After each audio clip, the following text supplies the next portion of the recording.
Thank you, Karen, for that rousing request for a Dhamma talk. I hope that I can measure up to what you've asked, how you've asked. I'm just planning on giving a bit of a short talk this evening. We've had a bit of a busy day. Gone to the Fry's for Biba Fry's 100th anniversary. And Ajahn Cunda is returning from the emergency room. He didn't have I don't want people to get too worried or worked up about it, but he had an infection in his finger after he had some stitches put in. So I just heard back that he's should be coming back any time now, or has already returned. Might have gone up the hill. Just got some antibiotics.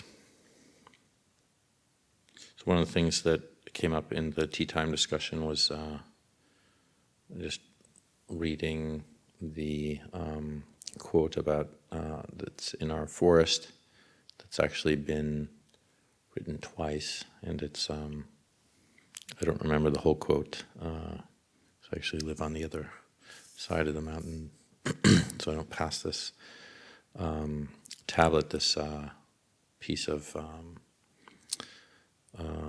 wood that has been painted on. And it's just Ajahn Chah talking about how we can understand the Dhamma through observing nature. And I think he goes as far to say that, that's really all we need. We can learn everything from observing nature. And so we were talking about that in tea, like what does that exactly mean? And also, if we can observe things that are happening, just living close to the natural world, can we also do that in a city setting? And we talked about that a bit, and what also came to mind then for me was a theme on solitude, and how there was a refrain that the Buddha says many times over and over again, and we hear it in our chants, and it's going and finding an empty hut or a foot of a tree, and not neglecting our solitude, not neglecting our alone time, and not neglecting our meditation, and he also adds, lest you regret this later in your life. And that there's a quote I also remember from that's brought up sometimes by a poet, which many of you might know, Rainer Marie Rilke, or Rilke, and in a bit of quite a different thing, he is advising a friend, student of his, someone who's seeking him for advice on having a partner, having like a romantic partner, marriage. And he has something that one might not come across, what he suggests to this student, that the most important thing that two people do for each other is guard each other's solitude. And I've really almost never heard that said or advised in a sort of worldly way as an expression to people who are together. And so to me it epitomizes what the Buddha is teaching about how important solitude is, and why even if we think about just outside of just the paradigm of being in a romantic relationship or a couple, we think about it just how we live with each other in community, or live with other people or friends, that That's just such a beautiful way of really encouraging each other on a spiritual path. How important it is for us to find times to be alone, to be with ourselves. And another quote I remember hearing about solitude is another definition of solitude is non-impingement from another person's thoughts. So that would include, like not kind of, reading somebody else's ideas about something or whatever, in terms of the solitude of one's own mind. So you're working with your own mental sort of afflictions or difficulties. And I appreciated that in terms of one monk, a monk telling me once, why would I want to be exposed to like somebody else's writings, like in terms he was talking about like fiction or something like that. It's just like the kind of delusional machinations of another person's mind. And so what this is really bringing up is how we utilize solitude is really, it's a real sense of aloneness that we can have with ourselves, but something that's actually quite beneficial. There's not of course loneliness can come up, but we see that as another state of dukkha or suffering. And also what's important about that is we see like, well, what is that need about? If I'm alone, that I might suffer from loneliness, needing another person to be around. So these are all very good reflections for us, especially I think everyone in this room is on the spiritual path, is interested in spirituality, and I think it's something that's quite important to reflect upon. Why is solitude important for us? What is the importance it has for us? Idealistically, we might say, well, it just shouldn't matter really whether I'm around people or not, to follow the path, to be mindful. But I find that for myself, even as I was a child, I remember times and this came up today, of really needing to find time away from people, and especially just today, the extreme of that came up for me when we went to Biba Frai's 100th birthday, 100-year birthday, and just being in front, there was probably, I don't know how many people, a couple hundred people there, and I think we felt comfortable because we were in a group as monastics, but we were a bit out of sorts in terms of a party, and but the Fries are such friendly people. They and their friends, their whole family. It's just such a very kind and warm and welcoming experience to be around them. But yet I identified in myself just this kind of discomfort, and I think for most people, I was thinking to a certain degree, like just around a group, or all of a sudden you're in front of a group, and the feeling of that, I was guessing for probably all humans, there's got to be some signal of discomfort, like somebody might be kind of become so habituated to it, a public speaker, someone who's very used to that kind of thing, being in front of even thousands and thousands of people. But even still, like, there's something very innate, something very natural about feeling like, wow, okay, there's this feeling of self, or this selfhood, and a large group, and some sort of, not feeling self-assured or fight or flight response. And so and just chiming in with that, like how I think many have heard that when there's psychological tests around people talking about their fears, that the fear of public speaking is sometimes greater than the fear of dying. Although I think probably most people who are filling that out are, it's probably if you are actually going through the dying process, one might feel differently about that. But the point is like it's in juxtaposition to the solitude. It is in like this feeling of being in front of a group, and then all the more so then, or slightly less so in the groups that we're comfortable with. But then I think what I'm really trying to come to here is the value of solitude. Like, why is it valuable for us? What is the value of being alone?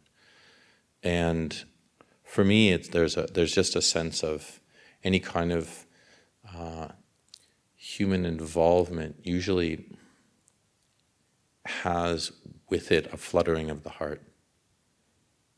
When we are alone, we are able to distill what it is to be with ourselves, to be with our own experience. And even though it's possible to do that when we're with others, unless one is enlightened, I think it's a difficult thing to do. There is some sense of alertness or a sense of the other, or whatever it might be, and so I think one thing that we can do, and what we can glean off of that quote from Rainer Maria Rilke was that sort of being each other's keepers is really encouraging each other towards that solitude, because we know that it has with it a distillation of the sort of difficulties or the confusion that we might experience just being sort of impinged on other people, even if it's those people that we love or we care for. And it's in those times of solitude that we really gain our greatest understanding, because there's a bareness to it, there's a nakedness to it of our being just with our own experience. There are ways to run away from that. Again, like another thing that came up in tea time was just talking about the distractions in life, so much of just the screens that we use, and how important it is to get, again, like there's that sort of, you might not be with another person, but you're impinged by another person's thoughts. And so we really do need a break for that to understand to have a higher understanding of our spiritual life. One of the problems that can occur with this is that there can be a slight, or even very gross, kind of large addiction to otherness, to others, to being around people, and it's in that where that I think that loneliness comes from. And so, just like anything else we work with, we're trying to work with that sense of a need to be around others, and to really try to balance that. So in the monastery, for example, I was thinking about how it's just very typical for us to spend time with each other in the mornings. That's sort of what we do, or a lot of us are together from 5 a.m., meditating together in a group, and then we're together all the way till noon. So that's a good chunk of time, and then we take a break. We have a longer break, and that's our natural rhythm in the monastery. The other rhythms can be when we have much longer breaks. We'll take a retreat, a couple-week retreat or a month retreat, or during the winter retreat, we will practice with each other at times, and then other times have vast periods of just solitude, being on our own. And so part of the process of being a monastic here is really learning how to be alone, learning how to spend time, and see that as a benefit. And I think for for most of us, anybody who's tried meditation at least a few times, and just that there's eventually a sense of settling that can occur, a sense of, oh, okay, this does have a benefit. Even though it's difficult, then as Ajahn Cunda was talking about last night, we eventually see the benefit of peace, the enjoyment of peace, and then we begin to say, like, okay, there's a value to being alone. There's a value to this practice. I don't have to be agitating. I'm making a choice, actually, to agitate my mind. And as much as we can rise up and sort of decrease, as I was mentioning, that addiction to the world, that addiction to screens, addiction to other people, and that sense of, for some people, like, dealing with the fear of being alone. I remember when I was a lot younger, just kind of, and before becoming a monk, there was some anxiety around, like, if I didn't have a partner, then what was I doing on a Friday night or Saturday night? And the last thing that I could value as being good was being alone. That was sort of a dread for me, and it actually, if it occurred, then it felt like something was wrong. And that's very sad to me to think about that, because I think the opposite now. The opposite's true. It's like, yes, I'm alone. And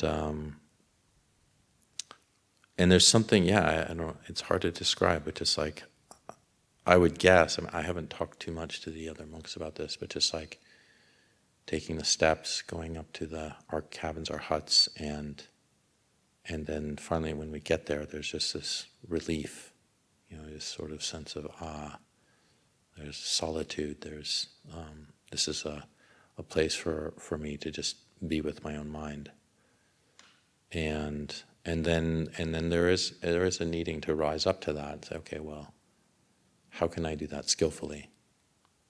How can I not waste this time?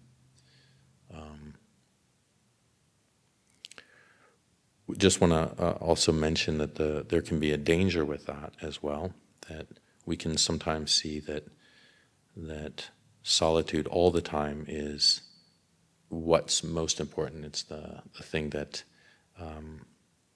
we should have as much as possible, and in fact we should just get away from people. And that's an unfortunate attitude to take, because our solitary time is informing us, but we also have to take that experience that we have. And with Ajahn Chah's teaching, he really encouraged having some time with others. So as much as I'm praising solitude and saying how much it's needed, I'm also saying it's needed to a degree. And there's very few people who have the ability to live in a cave for 20 or 30 years and just have no human contact and have that be a benefit. There can be an ideal around that, like that there's some sort of yogi living in a cave, or very austere Buddhist monk or nun who has lived in a cave alone. And okay, well, if there are those who have done it and they've benefited from it, then there you go. But the reality is, a lot of us also learn when we are with other people. For me to recognize what I did, what I was experiencing when I was at Biba Frai's birthday party, just my own kind of sense of being around a large group or being in front of a large group, and the internal feeling of that's informing me, and it's also showing me how valuable solitude is when I can have it, but also how do I maintain equanimity when I am around others? How do I maintain, in a sense, my own solitude when I'm around people, and not in a way that is antisocial or against being around other people, but is informed by that time alone, that time to be able to reflect on my own experience. And so I think it's just important to try to recollect for ourselves how we experience solitude and how that's a value for us, how that can be something that we can kind of work with in our own reflection. Because if we don't work with that reflection and try to understand it, then it's similar to how Ajahn Cunda was talking about last night. It's like not seeing the pleasantness that comes with peace, not seeing the pleasure that comes with meditation. And so likewise, we can't, if we don't reflect on this and see a benefit, then, or allow ourselves to see that, then we don't really have a motivation to try to seek solitude. And again, it's important to remember that solitude is not just being alone. It's also kind of like what it is that we're doing while we're alone. In terms of distraction and not really turning our minds internally, because it's possible to be alone, but you're not getting anything out of it because one's not inclining towards wholesome states or wholesome reflections or really paying attention, moving one's mind in the right direction. So I think my sense is that as monastics we encourage each other towards this. It's very helpful to live in a monastery because it's sort of the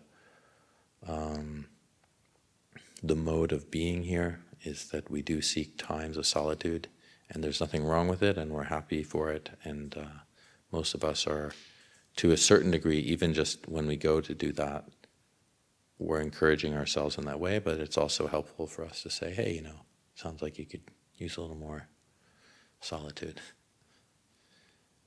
So this talk is also as a reminder to those that don't have necessarily the benefit of living in a monastery. There can be so many other draws just in the worldly life that are much more difficult. I mean, just things we don't have to deal with in a monastery. So that was what I was recalling, thinking about in terms of living in a city, and just the many distractions that can happen with life outside of a monastery, and how that pull can be very strong away from solitude, and away from reflection, away from peace. So it's important then to even put in a little bit more effort. It's in certain ways it is much easier to live in a monastery for this result, but one who doesn't live in a monastery, then that effort towards peace and solitude and reflection needs to be kind of almost a little more super strength, because the pulls can be so strong towards distraction and away from that aim. And because this is I said it'd be a short Dhamma talk, I'm going to let you discover how to do that yourselves. And just want to encourage people again towards this reflection on solitude and interest in it, and seeing how it can be such a great value in the spiritual life.